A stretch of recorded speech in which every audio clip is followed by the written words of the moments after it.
وَلَقَدْ يَسَّرْنَا الْقُرْآنَ لِلذِّكْرِ اور بے شک ہم نے قرآن کو نصیحت کے لیے آسان کر دیا ہے۔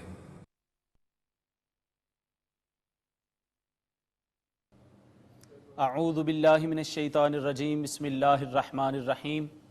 معزز ناظرین، معزز سامعین، اللہ رب العزت کا فضل و کرم اور حضور مدنی تاجدار آقا صلی اللہ تعالیٰ علیہ وآلہ وسلم کے نعلین پاک کے تصدق سے عرفان القرآن کورس کے 31ویں لیکچر میں ہم شریک ہیں۔ معزز ناظرین، آج کی تجوید کا سبق پڑھتے ہیں۔ تجوید میں بالکل مختصر سا سبق ہوگا، ترجمہ آج کا تھوڑا زیادہ ہے، تو تجوید میں آج جو سبق ہم پڑھنے جا رہے ہیں وہ ہے احکام الراء کا بیان۔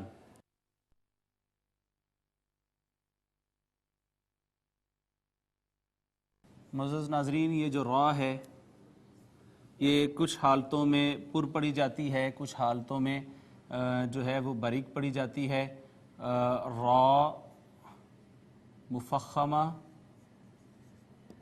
اور راء مرققہ، اس کو پڑھنے کی دو حالتیں ہیں، راء کو پڑھنے کی مفخمہ اور مرققہ۔ تو ناظرین، راء دو طریقوں سے پڑھی جاتی ہے، کبھی راء کو پر کر کے پڑھتے ہیں، موٹا کر کے پڑھتے ہیں، مفخم کر کے پڑھتے ہیں، اور کبھی راء کو مرقق یعنی باریک کر کے پڑھتے ہیں۔ کب پر پڑھی جائے گی، کب باریک پڑھی جائے گی، کب مفخم ہوگی، کب مرقق ہوگی، انشاءاللہ یہ اگلے لیکچر میں ہم پڑھیں گے کہ مفخم کہاں کہاں ہوگی۔ اتنا ہی تجوید کا آج ہم نے سبق پڑھنا تھا۔ اب آئیے چلتے ہیں آج کے ترجمہ کی جانب۔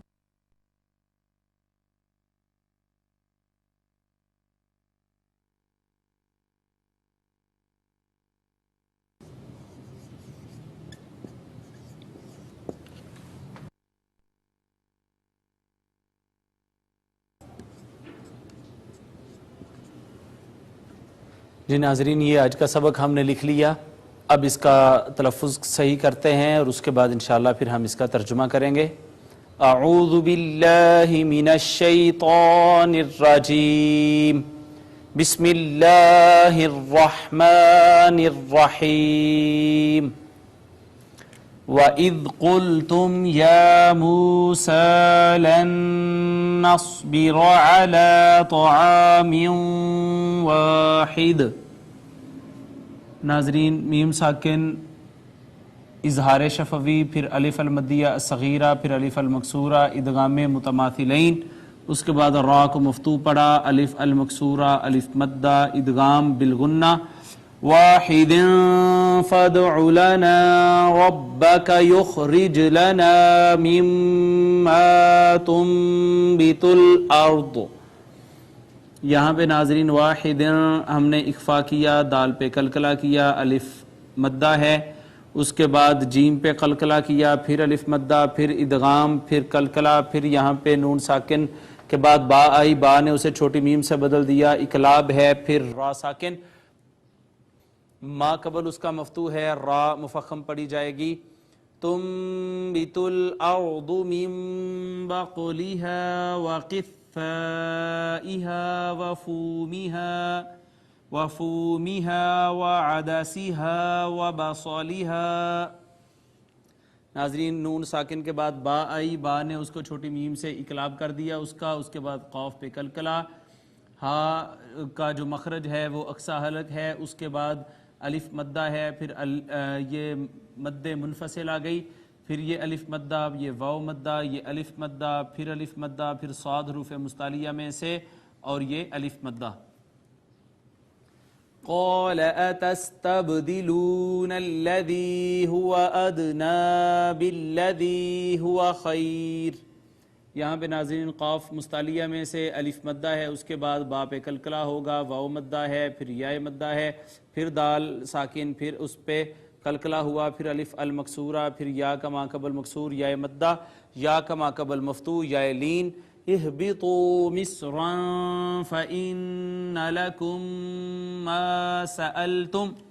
یہاں پہ ناظرین ہا کا مخرج اقصی حلق ہے، پھر واو مدہ آ گیا، پھر یہاں پہ نون تنوین پر اخفا ہوگا، یہاں نون مشدد پر غنہ ہوگا، پھر ادغام میں شفوی ہو گیا، اس کے بعد میم ساکن تھی، میم ساکن پہ ناظرین یہاں ہو گیا اظہار شفوی. وَضُرِبَتْ عَلَيْهِمُ الذِّلَّةُ وَالْمَسْكَنَةُ. اس کے بعد آپ دیکھیے یا لین ماقبل مفتوح ہے، یا لین ہے. یہ جو گول تا ہوتی ہے ناظرین، یہ وقف کے وقت جو ہے یہ ہاتھ سے بدل جاتی ہے. انشاءاللہ وقف کا پورا بیان ہمارے اگلے اسباق میں آ رہا ہے، اس میں ہم پڑھیں گے کہ جب ہم وقف کرتے ہیں تو کس کس چیز کو کہاں کہاں پہ ساکن کر دیتے ہیں، کون سی چیز جو ہے وہ حذف ہو جاتی ہے اور کون سی چیز باقی رہتی ہے. وَبَاءُوا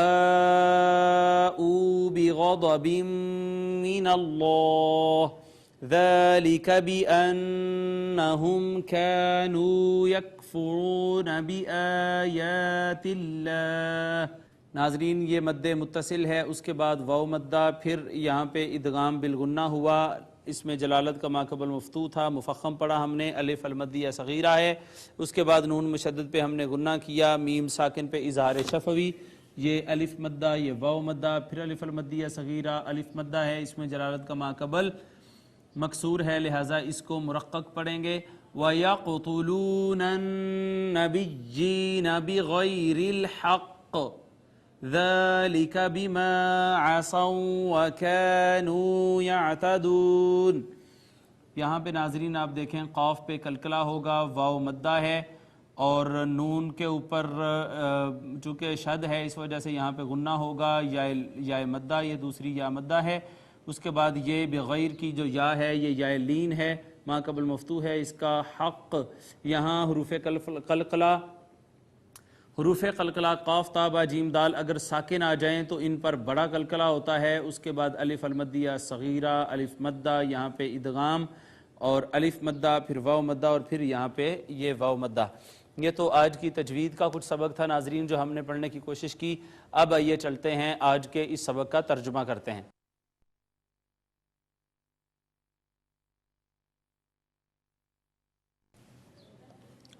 واو کا معنی ہے اور، اذ کا معنی ہم ہمیشہ کرتے ہیں جب کل تم فعل ماضی ہے، جمع مذکر غائب کا صیغہ، اور جب تم نے کہا یا موسیٰ، یا حرف ندا، اے موسیٰ. موسیٰ جب تم نے موسیٰ سے کہا کہ اے موسیٰ، لن نصبرا، یہاں پہ دیکھیں نصبرو تھا، یہ فعل مضارع جمع متکلم کا آخری مرفوع صیغہ ہے، اور نصبرو اس سے پہلے حرف نواصب نے، اس سے پہلے آنے والے حرف نواصب نے اس کو نصب دے دی، نصبرو سے نصبرہ ہو گیا.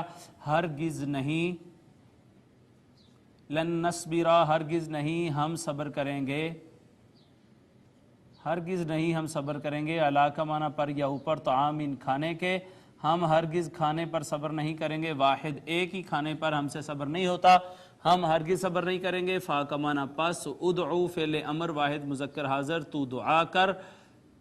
لنا لام زبر لا، لام زر لی، لیے کے لیے واسطے، نون الف نا اس میں ضمیر جمع متکلم کی، تو ہمارے واسطے دعا کر. ربک، رب کا معنی ہے پروردگار، پروردگار سے، تو اپنے پروردگار سے ہمارے لیے دعا کر. کا اس میں ضمیر متصلہ واحد مذکر حاضر کی، تو اپنے پروردگار سے ہمارے لیے دعا کر. کیا کہ یخرج، یخرج فعل مضارع واحد مذکر غائب کا صیغہ ہے، وہ نکالے. لنا لام زبر لا، لام زر لی، لیے کے لیے واسطے، نون الف نا اس میں ضمیر جمع متکلم کہ وہ ہمارے لیے نکالے. مم ما، من کا معنی سے، ما جو، اس میں سے جو، تنبت، انبتا ینبتو، یہ ناظرین آپ دیکھیں تنبتو فعل ماضی ہے واحد مؤنث غائب کا یہ صیغہ ہے. نباتات اگنے والی چیزیں جو اگاتی ہے، الارض زمین، جو زمین اگاتی ہے وہ چیزیں ہم میں سے نکالے. من کا معنی سے بقلہا، بقل کہتے ہیں ساگ کو. ہاں اس میں ضمیر واحد مؤنث غائب کا صیغہ ہے حاضرین، چونکہ یہ الارض مؤنث ہے اس وجہ سے یہ صیغہ بھی واحد مؤنث کا آیا، اور آگے یہ تمام جو ضمائر آئیں گی وہ واحد مؤنث غائب کی ہوں گی، اور سب کا مرجع الارض ہوگا. من بقلہا، اس کا ساگ یعنی زمین سے اگنے والا ساگ. واو اور، قطائہا، قطع کا مطلب ہوتا ہے ککڑی، کسی نے اس کو ترکاری بھی ترجمہ کیا ہے بعض جگہوں پہ، بعض علماء نے وقطائہا، اور اس کی ککڑی یا اس کی ترکاری. واو کا معنی اور، فومیہا، فوم کہتے ہیں گیہوں کو، گندم کو. ہا اس میں ضمیر واحد مؤنث غائب مرجع، الارض اور اس کا گیہوں، واو کا معنی اور، عدس کہتے ہیں دال کو، اور دالیں کچھ علماء نے اس مترجمین نے اس کا ترجمہ مسور کیا ہے، عربوں میں عدس سے مراد تمام دالیں ہوتی ہیں، وعدس اور دالیں، ہا اس میں ضمیر واحد مؤنث غائب کی مرجع الارض ہے اور اس کی دالیں، واو کا معنی اور، بصل کہتے ہیں پیاز کو، اور پیاز ہمارے لیے نکالے، ہا اس میں ضمیر واحد مؤنث غائب تمام کا مرجع الارض اور زمین سے اگنے والا پیاز، قالا فعل ماضی واحد مذکر غائب کا یہ صیغہ ہے، اس نے کہا، کا معنی ہے، حرف استفہام ہے، معنی ہے کیا، تستبدلون فعل مضارع جمع مذکر حاضر، تستبدلو تستبدلانی تستبدلون، تم تبدیل کرنا چاہتے ہو، تم بدلنا چاہتے ہو، کیا تم بدلنا چاہتے ہو، الذی اس میں موصولہ واحد مذکر کا، اس کو جو، ہوا واحد مذکر غائب کی ضمیر ہے، وہ ہے جو ہے، ادنا کم تر، جو کم تر ہے، با کا معنی ساتھ، الذی پھر اس میں موصولہ واحد مذکر کا جو کہ ہے، ہوا اس میں ضمیر واحد مذکر غائب کی، وہ خیر بہتر، تو تم ادنا چیز کو اس کے بدلے بدلنا چاہتے ہو جو چیز بہتر ہے، اہبتو فعل امر ہے، حاضرین فعل امر جمع مذکر حاضر کا یہ صیغہ ہے، تہبتون سے بنا، ایسے کہ شروع سے تا علامت مضارع گرا دی، اینڈ سے نون نے اعرابی گرا دیا، ہا جو تھی ساکن تھی، شروع میں حمزہ وصلی لے کے آئے، عین کلمے کا اعراب چونکہ کسرہ تھا اس وجہ سے حمزہ وصلی مکسور ہو گیا، اہبتو تم سب اتر جاؤ، مصرن کسی شہر میں، فا کا معنی ہے پس، انا کا معنی بے شک، لکم لام زبر لا لام زر لی کا ہم ہمیشہ ناظرین معنی کرتے ہیں لیے کے لیے واسطے، کم اس میں ضمیر جمع مذکر حاضر کی واسطے، تم سب کے تمہارے واسطے ہے، ما موصولہ معنی ہے جو، سألتم فعل ماضی جمع مذکر حاضر کا صیغہ ہے، تم نے مانگا، جو تم نے مانگا ہے وہ سب تمہارے واسطے ہے، وہاں پہ واو کا معنی اور، ضربت فعل ماضی مجہول واحد مؤنث غائب مسلط کر دی گئی، مار دی گئی، ہم کہیں گے مسلط کر دی گئی، علیہم علا کا معنی پر یا اوپر، ہم اس میں ضمیر جمع مذکر غائب کا صیغہ، ان پر مسلط کر دی گئی، الذلت ذلت والمسکنۃ اور محتاجی، ان پر ذلت اور محتاجی مسلط کر دی گئی، واو کا معنی اور، باؤ فعل ماضی جمع مذکر غائب وہ سب پلٹے، وہ سب پلٹے یا لوٹے، با کا معنی ہے ساتھ، غضب غضب کے وہ غضب کے ساتھ لوٹے، من کا معنی ہے سے، اللہ اللہ کی طرف سے وہ غضب کے ساتھ لوٹے، ذالکا اس میں اشارہ بعید کا واحد مذکر کا صیغہ ہے، وہ با کا معنی ہے ساتھ، یہ با سببیہ ہے، یہ اس وجہ سے ہے، انا کہ بے شک، ہم اس میں ضمیر جمع مذکر غائب کی، وہ سب، یہ اس وجہ سے ہے کہ بے شک وہ سارے کے سارے، کانو یکفرونا، کانو فعل ماضی جمع مذکر غائب، یکفرونا فعل مضارع جمع مذکر غائب، لیکن کانو کا معنی ہے وہ سب تھے، یکفرونا وہ سب انکار کرتے ہیں یا کریں گے، لیکن جب فعل مضارع سے پہلے کانا یکون آ جائے تو وہ ماضی استمراری کا معنی دیتا ہے، کانو یکفرونا وہ سب تھے مسلسل انکار کرتے،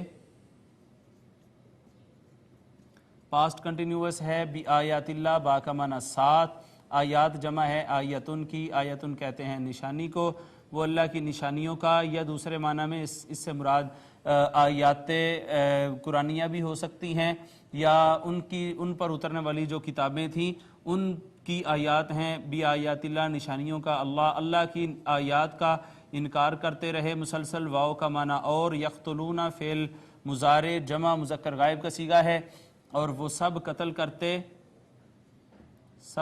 کرتے تھے، النبیین انبیاء کو،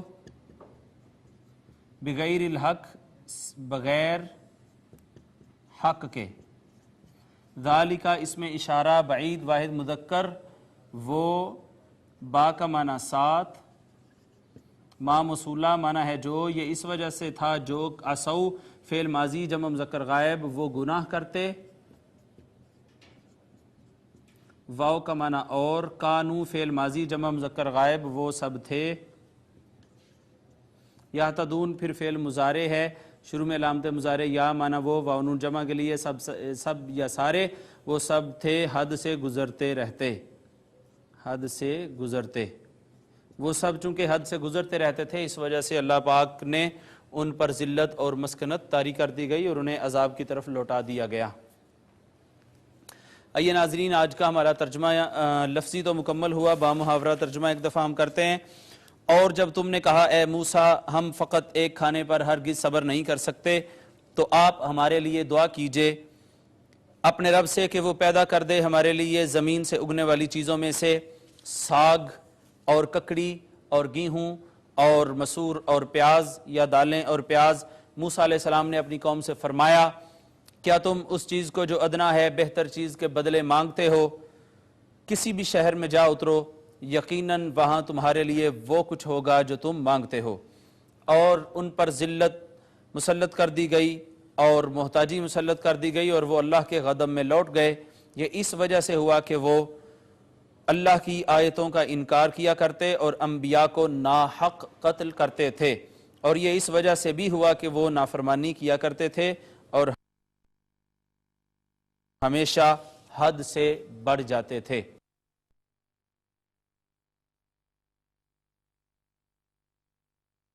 معزز ناظرین، آج کے ہمارے اس سبق کی مختصر سی تفسیر ہم کرنے کی کوشش کریں گے۔ آپ کے علم میں ہے کہ یہاں پہ بنی اسرائیل نے کفران نعمت کیا تھا اور من و سلوہ کی بجائے جو وہ چیزیں مصر میں جن کو کاشت کیا کرتے تھے زمین سے اگنے والی چیزیں، ان کی انہوں نے دوبارہ تمنا کی۔ یہاں پہ بہت خوبصورت تفسیر ہے میرے سامنے، تفسیر منہاج القرآن میں سے انہوں نے کچھ مضامین گنوائے ہیں شیخ الاسلام ڈاکٹر محمد طاہر القادری صاحب نے، اور کچھ اس کے روحانی فوائد جو ہیں وہ گنوائے ہیں، وہ میں آپ کے سامنے پڑھ دیتا ہوں۔ مضامین میں سے انہوں نے یہ آج کے سبق میں سے 5 مضامین، پہلا ہے بنی اسرائیل کا کفران نعمت کرنا، دوسرا ہے بنی اسرائیل کا اعلیٰ کی بجائے ادنا چیز کا مطالبہ کرنا، تیسرا ہے بنی اسرائیل کا مطالبہ پورا کیا جانا، اور چوتھا ہے اس سرکشی پر بطور سزا ذلت و مسکنت کا مسلط کیا جانا، پانچواں ہے بنی اسرائیل کے انکار حق اور قتل انبیاء پر غضب الہی۔ فوائد میں سے پہلا فائدہ ہے کہ قضاء پر ہر حال میں راضی رہنا چاہیے، نعمت پر شکر اور بلا پر صبر ہو، یہی اطاعت گزاروں کا شیوا ہے۔ نمبر 2، معصیت کے نتیجے میں طاعت و عبادات کی روحانی لذات باقی نہیں رہتی۔ نمبر 3، باری تعالیٰ بندے کے ساتھ جس طرح کا معاملہ فرما رہا ہو سالک کو اسی پر راضی اور قانع رہنا چاہیے۔ نمبر 4، سالک کو اعلیٰ نعمتوں سے نوازا جا رہا ہو تو ادنا کی خواہش نہ کرے، قربت الہی کی لذت میسر ہو تو شہوت نفسانی کی طرف رغبت نہ کرے، یہ ناشکری متصور ہوگی۔ اس کے نتیجے میں اس پر روحانی ذلت و مسکنت مسلط کر دی جاتی ہے، جس میں حب الہی کا لباس اتار کر اس کے دل کو حب دنیا کا لباس پہنا دیا جائے گا، اور رضا کا لباس اتار کر حرص کا لباس پہنا دیا جائے گا۔ آخری فائدہ انہوں نے گنوایا کہ لہذا بظاہر کسی چھوٹے گناہ کو بھی معمولی نہ سمجھا جائے، وہی بڑے گناہوں کا باعث بنتا ہے۔ نافرمانی اور حد اطاعت سے تجاوز کرنا یکے بعد دیگرے کئی گناہوں کا باعث بنتا چلا جاتا ہے، حتیٰ کہ صغائر سے چل کر کبائر تک نوبت آ جاتی ہے۔ اس کے بعد ناظرین یہ آپ دیکھیں کہ جب انہوں نے بنی اسرائیل نے ایک کم تر چیز کو ایک اعلیٰ چیز کے بدلے میں مانگا تو ان پر ذلت اور مسکنت طاری کر دی گئی۔ پھر وَيَكْفُرُونَ بِآيَاتِ اللَّهِ، مسلسل وہ اس کام پہ لگے ہوئے تھے کہ اللہ پاک کی آیات کا اور نشانیوں کا انکار کرتے، اللہ پاک کے احکام اور اللہ رب العزت کی جو الوہی تعلیمات اور ہدایات تھیں ان سے منہ پھیرتے تھے۔ تو وَيَقْتُلُونَ النَّبِيِّينَ بِغَيْرِ الْحَقِّ، اور انبیاء کو ناحق قتل کیا کرتے تھے۔ یہ سیدنا عبداللہ بن عباس رضی اللہ تعالیٰ عنہ فرماتے ہیں کہ بنی اسرائیل ایک ایک دن میں 300 انبیاء کو بھی قتل کیا کرتے تھے، اور بعض روایات میں ہے کہ ایسا بھی ہوا کہ ایک دن میں 700 انبیاء کو قتل کیا گیا۔ اور پھر رسول اللہ صلی اللہ تعالیٰ علیہ وآلہ وسلم نے فرمایا سب سے زیادہ سخت عذاب قیامت کے دن اس شخص کو ہوگا جسے کسی نبی نے قتل کیا ہو یا اس نے کسی نبی کو شہید کر ڈالا ہو۔ گمراہی کا امام اور تصویریں بنانے والا۔ اس میں ناظرین ایک شبہ ہے، اس کا ازالہ کرنا ضروری ہے کہ یہاں پہ فرمایا گیا کہ وَضُرِبَتْ عَلَيْهِمُ الذِّلَّةُ وَالْمَسْكَنَةُ، یہود پر ذلت و محتاجی جو ہے وہ مسلط کر دی گئی۔ ناظرین ایک شبہ جو عام طور پہ ایک سوال ذہنوں میں کھٹک سکتا ہے کہ یہود پر ذلت اور محتاجی مسلط کر دی گئی، تو قرآن پاک تو یہ فرماتا ہے، جبکہ دیکھنے میں یوں لگتا ہے کہ دنیا کی ابیر ترین قوم جو ہیں وہ یہود ہیں۔ تو اس کے لیے جیوش انسائیکلوپیڈیا کی یہ عبارت ناظرین سماعت فرمائیں، گو یہود کا تمول ضرب المثل کی حد تک شہرت رکھتا ہے، گو یہود کا تمول ضرب المثل کی حد تک شہرت رکھتا ہے، مگر حقیقت یہ ہے کہ یہود یورپ کی جس جگہ بھی آباد ہیں وہاں کی آبادی میں انہی کے مفلسوں کا تناسب بڑا ہوا ہے، یہ اور بات کہ ان کے چند افراد بہت زیادہ مالدار ہیں۔ تو حقیقت یہ ہے کہ یہودی دنیا کے جس ملک میں بھی ہیں، دنیا کے جس کونے میں بھی ہیں، وہ جہاں کہیں بھی ہیں، اس جگہ، اس ملک اور اس علاقے کی آبادی میں سے نسبتاً اور کمپیریٹیولی وہ لوگ زیادہ محتاج اور زیادہ غریب ہیں، اور ان کے مقابلے میں وہاں کے متعلقہ لوگ جو ہیں وہ زیادہ مالدار ہیں۔ ناظرین یہ آج کے سبق کی مختصر سی تفسیر تھی۔ اب آئیے چلتے ہیں آج کے لیکچر کے اگلے حصہ کی جانب، جس کا نام ہے حصۃ القواعد، اور آج قواعد میں ہم شروع کرنے والے ہیں اسماء مشتقات۔ تو آج فقط اسماء مشتقات کے نام پڑھیں گے، اور انشاءاللہ اس کے بعد آنے والے اسباق میں ہم ان کو ون بائی ون لے کے ان کی تفصیل پڑھیں گے۔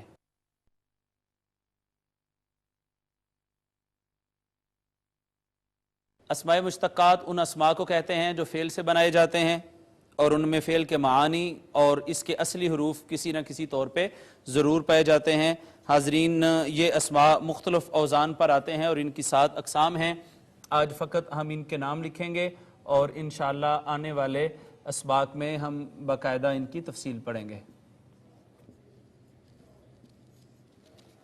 جی ناظرین یہ 7 اسماء جن کے نام ہم نے آج لکھے ہیں، اسم فاعل، اسم مفعول، اسم تفضیل، اسم مبالغہ، صفت مشبہ، اسم ظرف اور اسم اعلیٰ، یہ 7 اسماء ہیں اسماء مشتقات جو فعل سے بنائے جاتے ہیں۔ فعل کا معنی بھی ان کے اندر ہوتا ہے، اور اس کے اصلی حروف بھی کسی نہ کسی شکل میں ہم نے کہا کہ ان کے اندر ہوتے ہیں۔ آنے والے لیکچرز میں ہم انشاءاللہ ان کی تفصیل شروع کریں گے۔ تو اسماء مشتقات فعل سے مشتق کیے جانے والے، فعل سے نکالے جانے والے، فعل سے اخذ کیے جانے والے اور فعل ہی سے بنائے جانے والے یہ چند اسماء ہوتے ہیں۔ فرق صرف یہ ہے کہ یہ افعال نہیں ہوتے بلکہ یہ اسماء ہوتے ہیں۔ اب آئیے ناظرین اپنے سبق کے آخری حصہ کی جانب چلتے ہیں، حصۃ الدعا کی طرف، اور پڑھتے ہیں آج کی دعا۔